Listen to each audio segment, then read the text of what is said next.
Hindi pinatulan ng Armed Forces of the Philippines ang mga patutsada ni Vice President Sara Duterte kaugnay sa paggamit ng EDCA sites para sa humanitarian assistance and disaster response ng Philippine Air Force. Ang detalye sa Agenda Weekend Report ni Francis Folve.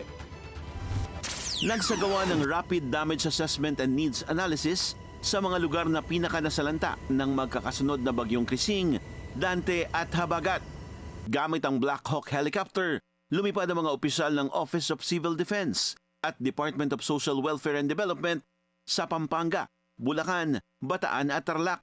Kita ang lawak ng mga sakahan at residential area na lubog sa baha. Bahagi ito ng Humanitarian Assistance and Disaster Response ng Philippine Air Force. Nakipagbayanihan sa 11th Infantry Alacdan Division at Joint Task Force Orion ang Sulu LGU para maghatid ng tulong sa mga apektado ng magkakasunod na bagyo at habagat.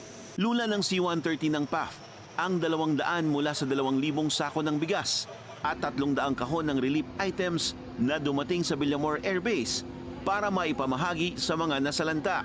Una na rin sinabi ni Defense Secretary Gibo Chodoro na handa ang US Indo-Pacific Command na umalalay sa HADR efforts ng pamahalaan. Ginagamit din ang EDCA sites para mas mapabilis ang tulong sa mga kababayang nangangailangan. Pero di kumbinsido si VP Sara Duterte.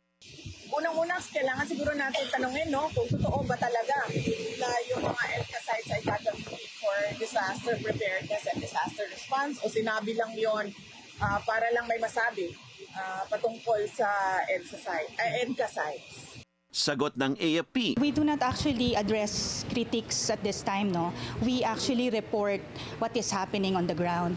So we can assure the Filipino public na ang Sandatahang Lakas ng Pilipinas is closely working with all other government agencies and non-government agencies. Iisa lang po ang puso natin dito. Ang role po natin is tumulong. Wala po tayong ibang intensyon. But tulungan ang ating mga kababayan na nagiging biktima po nitong sakuna. Tuloy-tuloy pa rin ang operasyon ng mga sundalo sa lahat ng lugar na naapektuhan ng bagyo at habagat.